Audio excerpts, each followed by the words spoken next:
नमस्कार। आज हम बात करेंगे मॉडर्न इंडिया की। एक स्नैपशॉट लेंगे। ये सफ़र शुरू होगा हमारे फ़ोन से और पहुंचेगा सीधा वर्ल्ड स्टेज तक। तो चलिए शुरू करते हैं ये पड़ताल।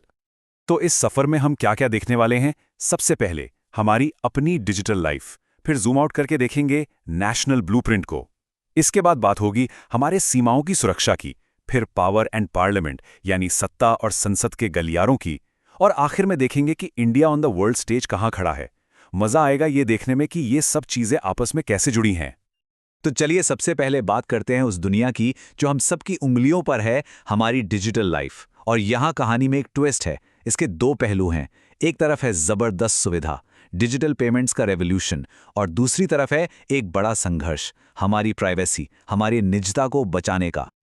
हम सब दिन में कितनी ही बार यूपीआई यूज करते हैं ना, छोटी छोटी चीजों के लिए। पर कभी सोचा है कि ये छोटी छोटी पेमेंट्स मिलकर कितनी बड़ी बन जाती हैं? मतलब भारत की ये जो डिजिटल पेमेंट क्रांति है, ये असल में कितनी बड़ी है, कोई अंदाजा? यकीन मानिए, जो आंकड़ा सामने आएगा वो चौंकाने वाला है। ये आंकड़ा है 30 लाख करोड़ रुपए। जी हाँ, अनुमान ये है कि दिसंबर 2025 तक यूपीआई ट्रांजैक्शंस इस नंबर को छू लेंगे। पर असली कहानी इस नंबर में नहीं, इसकी ग्रोथ में है। जरा सोचिए, 2022-23 में ये आंकड़ा सिर्फ 139 लाख करोड़ रुपए था। ये जो जबरदस्त उछाल है ना, ये सिर्फ नंबर्स नहीं है, ये इस बात का सबूत है कि कैसे हमारे छोटे छोटे लेन देन भी अब देश की फॉर्मल इकोनॉमी का हिस्सा बन रहे हैं।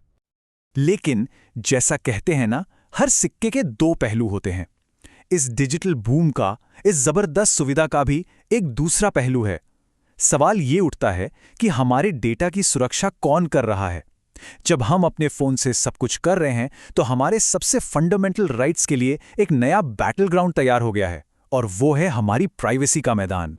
और इस लड़ाई में देश की सबसे बड़ी अदालत सुप्रीम कोर्ट का ये बयान देखिए। अगर आप संविधान का पालन नहीं कर सकते तो भारत छोड़ दें। ये कोई हल्की फुल्की टिप्पणी नहीं थी। ये मेटा और व्हाट्सएप जैसी बड़ी टेक कंपनियों को दिया गया एक सीधा और सख्त अल्टीमेटम था। ये टकराव है बड़ी बड़ी टेक कंपनियों के बिजनेस मॉडल और एक आम नागरिक के राइट टू प्राइवेसी के बीच। तो फिर नियम क्या बना? देखिए, कहते हैं data is the new oil.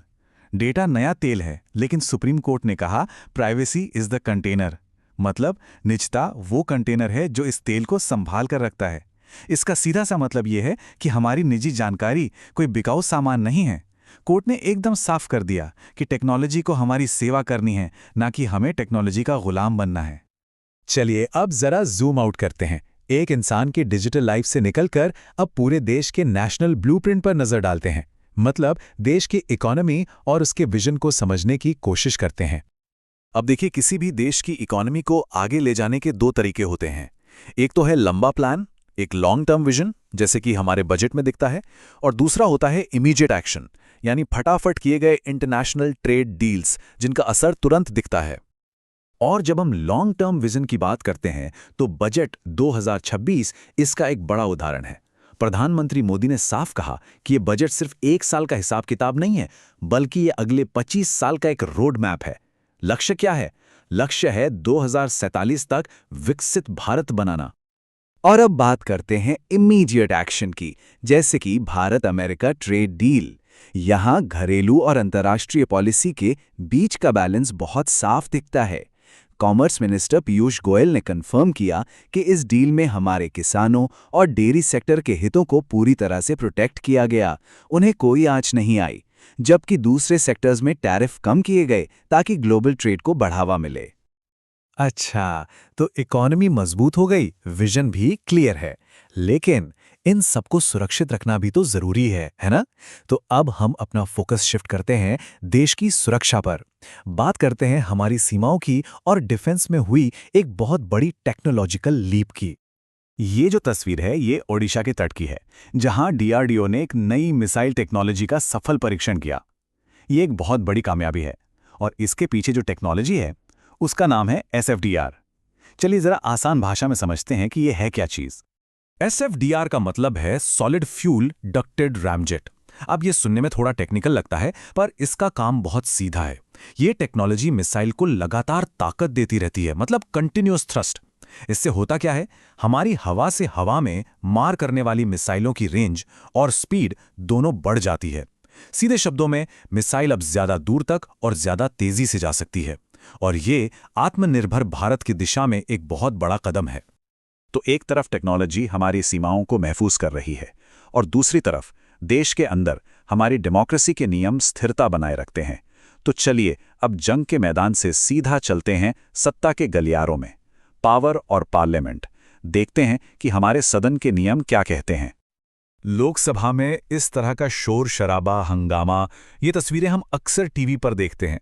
पर सवाल यह है कि जब अनुशासनहीनता होती है, जब कोई सदस्य हद पार कर देता है, तो होता क्या है? इसके लिए एक तय प्रक्रिया है, एक नियम है।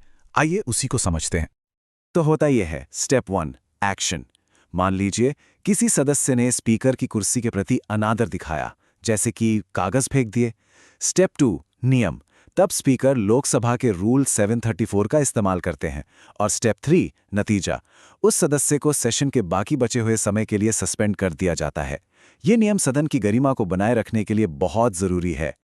चलिए अब इस पूरी तस्वीर का आखिरी और सबसे बड़ा हिस्सा देखते हैं। जूम आउट करते हैं ग्लोबल लेवल पर, India on the world stage. देखते हैं कि कूटनीति और डिप्लोमेसी के जरिए भारत दुनिया पर क्या असर डाल रहा है। ये जो तस्वीर है, यह है यूनाइटेड नेशंस की। यहाँ पर UN commission for social development का 64वां सेशन चल रहा था, और भारत ने दुनिया के सामने सामाजिक विकास को लेकर अपना विजन रखा। तो भारत ने वहाँ क्या कहा? भारत को रिप्रेजेंट कर रही थी महिला एवं बाल विकास राज्य मंत्री सावित्री ठाकुर। जगह थी यूएन हेडक्वार्टर्स न्यूयॉर्क। और भारत का मुख्य संदेश क्या था? ये कि भारत अपने 80 करोड़ नागरिकों के लिए फूड सिक्योरिटी यानी खाद्य सुरक्षा सुनिश्चित करता है, और इसके पीछे विजन है सबका साथ सबका विकास। देखिए, जब भारत इस मॉडल को दुनिया के सामने रखता है, तो वो सिर्फ एक इकोनॉमिक पावर के तौर पर नहीं, बल्कि सोशल जस्टिस के एक चैंपियन के तौर पर भी अपनी पहचान बना रहा है। तो एक डिजिटल जायंट, एक तेजी से बढ़ती अर्थव्यवस्था, और दुनिया में एक उभरती हुई शक्ति, ये सब जो हमने देखा, ये आज के भारत की एक झलक है। एक ऐसा देश जो हर मोर्चे पर बदल रहा है। यह स्नैपशॉट हमें आने वाले दशक के बारे में क्या बताता है? ये सब देखकर एक सवाल मन में आता है, आने वाले 10 सालों में भारत कहाँ होगा? वाकई ये एक दिलचस्प सवाल है जिस पर सोचना बनता है।